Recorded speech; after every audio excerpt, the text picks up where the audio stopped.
I wrote a book called Consistency Selling.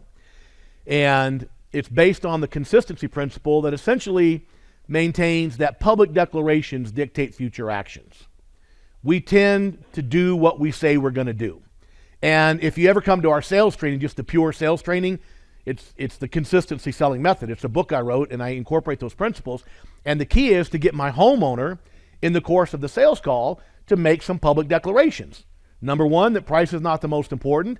Number two, that 3 bids won't protect me. And number 3, I can let you know tonight if we're a good fit. All designed to overcome the most common objections. I want to think about it. I need 3 bids. I want a cheaper price. So we deal with that before the homeowner has a chance to even bring it up. But the consistency principle is so important.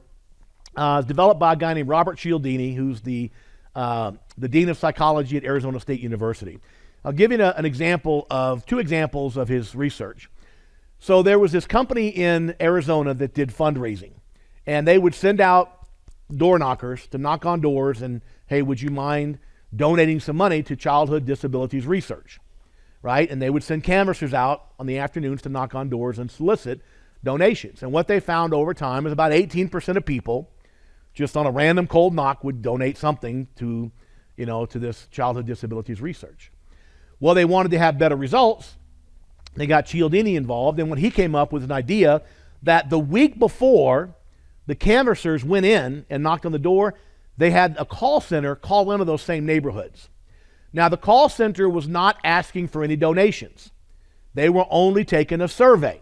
But one of the survey questions was, do you think it's important to fund childhood disabilities research? Now, if somebody calls your house and asks you that, what are you going to say? Yeah, they're not asking you for money. Is it important?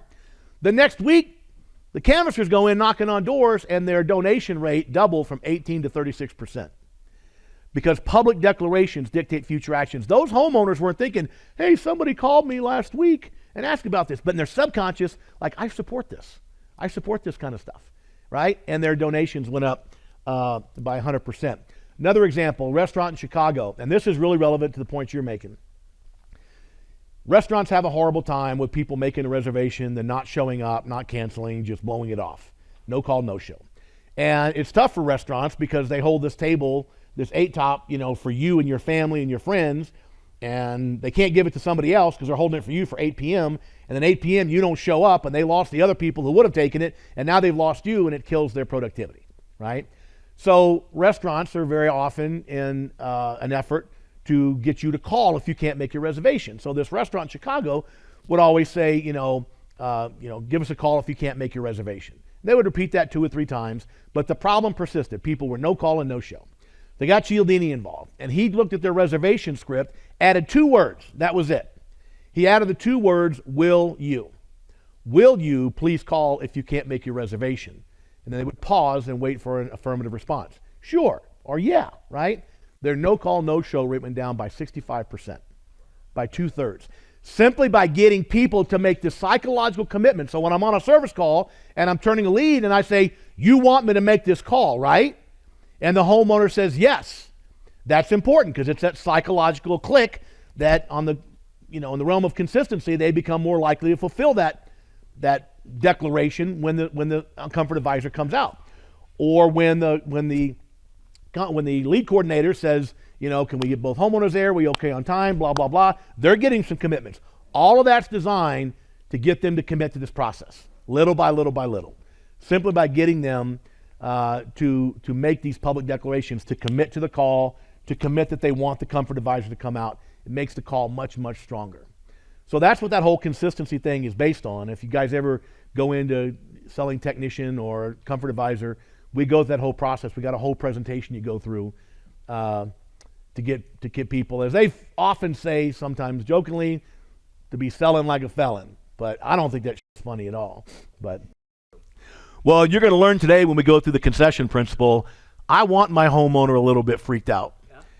And to give you a little bit of a foreshadow into the next few hours, one of the things that I want to do with my homeowner is I want to shock them into reality and kind of reposition their perspective of this whole thing. And we do that by starting high and coming down. And one of the examples I use, which is a true story, about 10 or 12 years ago, I got a call from Mitsubishi Electric. And they were looking for somebody to develop a sales training program for their 2,000 diamond contractors. Any diamond contractors in here? Mitsubishi diamond contractors? So you guys know the program.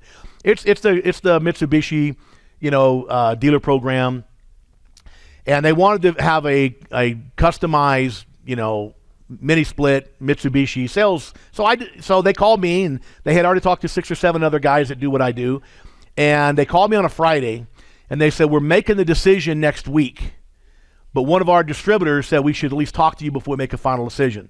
I said, great, at least I'm in the running. But at the last minute, everybody else has had a chance to go down to Atlanta and present. They want me to do the worst thing possible, which is to email a quote. But that was the only option I had. They said we need it by Monday. And they were not inviting me down to Atlanta, Salmonine, which is right outside Atlanta.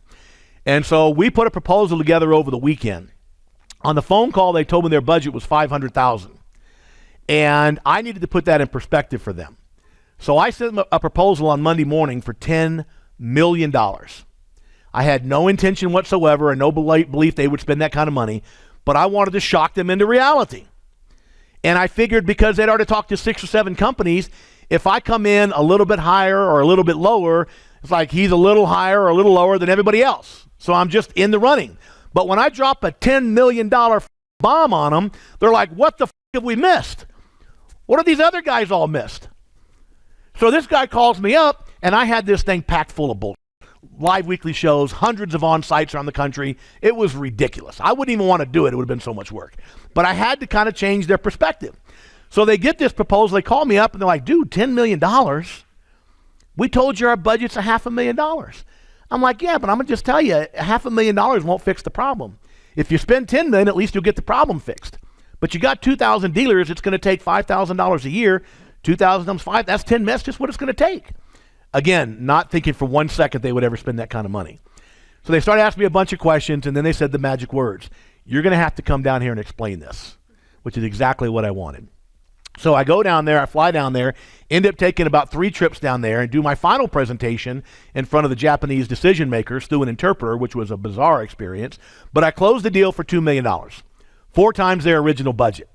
So we go to dinner that night, and the guy that I've been working with this whole time on this process at dinner leans over to me at one point, and he says, hey, you know what we were all thinking when we got you down to $2 million? In their mind, they got me down to $2 million. It didn't occur to them I got them up from $500,000. I said, no, John, what were you thinking when you got me down to $2 million? He said, we were all thinking, whew, at least it wasn't $10 million, right? When you get to 5,000 or 3,000, whatever, with your homeowner, they got to be thinking, whew, at least it wasn't that 10,000.